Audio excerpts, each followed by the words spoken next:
بدلے میں 2 ملے گا، قیامت کا انتظار نہیں ہوگا۔ حسین اپنے چاہنے والوں کو مایوس نہیں کرتے، جو ایک دیتا ہے اسے حسین دو گنا عطا فرماتا۔ مودت فی القربہ، قرابت داروں سے مودت اختیار کی جائے، محبت نہیں۔ اب سمجھے جناب زینب نے دونوں بچوں کو کیوں کہا کہ ماموں کا طواف کرنا؟ اس لیے کہ زینب جانتی تھی الا المودت فی القربہ کا تقاضا یہی ہے کہ حسین پر اپنی اولاد قربان کی جائے۔ اور جو آئے ہیں نا اور کہہ رہے ہیں آقا میرا 18 سال کا بیٹا ہے، بہت مشکل سے اس کو فن سپاہ گری سکھایا، تلوار چلانا، میں چاہتا ہوں کہ وہ آپ پہ قربان ہو، میری طرف سے پہلی قربانی آئے۔ میں کہوں گا تم آیا ہے نا، غلطی تیری تھی، تو نے روکا تھا حسین کو، تو آیا ہے تو کافی ہے، یہ بیٹا کیوں لے آیا؟ تو پھر کہیں گے تو جانتا نہیں ہے الا المودت فی القربہ، حسین سے مودت کرنی ہے، یعنی جان مال اولاد۔ شربت پی کے حسینی ہو گئے، کھچڑا کھا کے حسینی ہو گئے، لنگر کھایا تو خود کو حسینی کہہ رہے ہیں۔ یہ حسینیت نہیں ہے۔ حسینیت کا مطلب یہ ہے کہ حسین کا نام آئے تو دولت قربان کر دو، حسین کا نام آئے اولاد قربان کر دو، حسین کا نام آئے تو تلوار کی نوک پر گردن رکھ کے کہو آقا حسین حاضر ہے۔ مسلم ابن عزہ حاضر ہے، سہیل ابن خین بجلی۔ کس کو کہتے ہیں قرابت داروں سے مودت؟ یہ صرف آیت کا معنی بتا رہا ہوں، تقریر نہیں کر رہا۔ مجھے جناب عباس کے فضائل پڑھنے ہیں آپ کے سامنے، پھر قربانی پہ آؤں گا اور مصائب کے اوپر، مگر پہلے تقریر میں مودت کا معنی تو سمجھیے کہ مودت کس کو کہتے ہیں۔ جب تک مجمع ایک ساتھ بولے گا نہیں میں تقریر بڑھاتا رہوں گا، کب تک سنیں گے آپ یہ میں دیکھنا چاہتا ہوں۔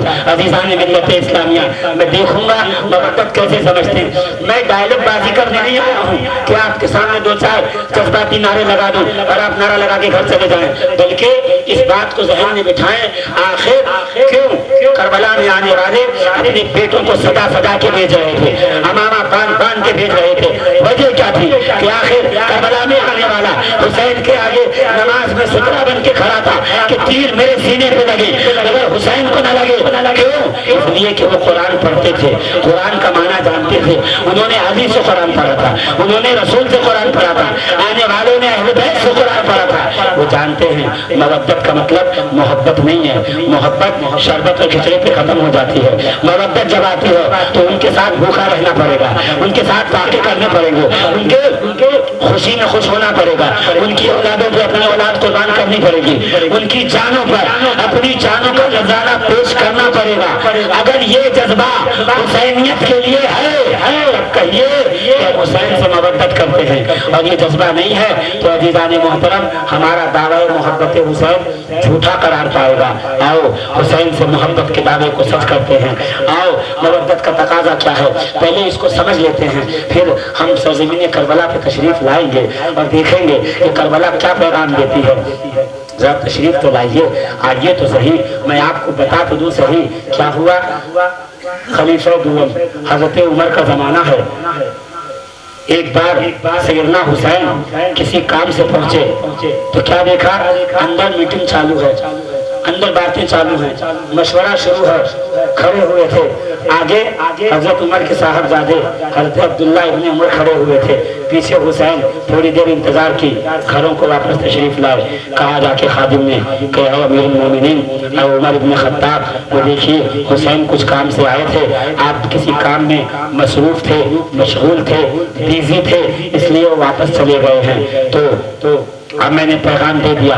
جب حضرت عمر کو جناب عمر کو پتا چلا نا حسین واپس چلے گئے، قائبہ پہنی، عصا لیا، امامہ باندھا، پہنچے محلہ بنو ہاشم میں، حسین کے دروازے پہ آواز لگائی، امام حسین باہر آئے، کہ شہزادے آپ تشریف لائے تھے میرے مجھ سے ملاقات کے لیے، کہاں کوئی کام تھا، کہاں آپ سے کام تھا اس لیے آپ کے پاس آیا تھا، کبھی بنا ملے کیوں تشریف لائے؟ کہ میں نے دیکھا کہ آپ کسی کام میں مشغول تھے اور میں سمجھ گیا کہ دیر لگے گی، مجھ سے آگے آپ کا بیٹا ہے، جب آپ کے بیٹے کو انٹری نہیں تو مجھے کیسے انٹری ملے گی؟ اتنا سننا تھا۔ سیدنا عمر نے جملے کہے، سنیے گا مودت کس کو کہتے ہیں۔ حضرت عمر نے کیا کہا پتہ ہے؟ حضرت عمر نے کہا عمر کے بیٹے پر علی کے بیٹے کو صبح قیامت کا قیاس نہیں کیا جا سکتا. علی کا بیٹا عمر کے بیٹے سے زیادہ حقدار ہے. علی کا بیٹا عمر کے بیٹے سے زیادہ حقدار ہے. اور یہ کہہ کے حضرت عمر نے امامہ اتارا اور حسین کہاں اپنے سر پہ رکھا اور رکھ کر کہا اے اہل بیت رسول اللہ، عمر کے تو سر کے بال بھی آپ کے صدقے میں اگے ہیں. مودت کا تقاضا. اہل بیت کے مقام کو سمجھیے، اہل بیت کے مقام و مرتبے کو سمجھیے. آئیے کربلا کی سرزمین پر کیوں مائیں اپنے بیٹوں کی قربانیاں پیش کر رہی ہیں؟ صرف اور صرف اس لیے، وجہ یہ ہے وہ جانتے ہیں آیت کا تقاضا یہ ہے مودۃ فی القربى. آیت یہ کہہ رہی ہے وقت آنے پر حسین پر اپنا سارا قربہ قربان کر دو. زور سے اپنی جانوں کو نچھاور کر دو، اپنے بچوں کو قربان کر دو. ابھی آقا حسین کعبے سے 8 ذی الحجہ کو مکے سے نکلے ہیں اس حال میں کہ عمرہ کیا، حج نہیں کیا. حج چھوڑ کے نکل گئے. ایک دن ٹھہر جاتے تو عرفات کے میدان میں رکتے اور حج ہو جاتا. حسین نے کہا نہیں، میں نانا کے حرم کو، اللہ کے حرم کو پامال ہونے نہیں دوں گا. آقا حسین نے احرام اتارا، لباس زیب تن کیے، اپنے پورے کنبے کے ساتھ کربلا کی طرف روانہ ہوئے. میں کہوں حسین کہاں جا رہے ہو تو آواز آئے گی یہ حج کر رہے ہیں، حسین حج بچانے جا رہے ہیں. یہ نمازیں پڑھ رہے ہیں، حسین نمازیں بچانے جا رہا ہے. یہ کعبے کا طواف کرنے جا رہے ہیں، حسین کعبے کو بچانے جا رہا ہے.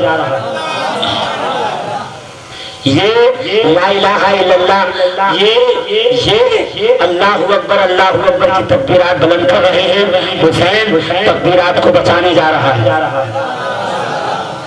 یہ اسلام پہ عمل کر رہے ہیں. حسین اسلام کو نئی زندگی دینے جا رہا ہے.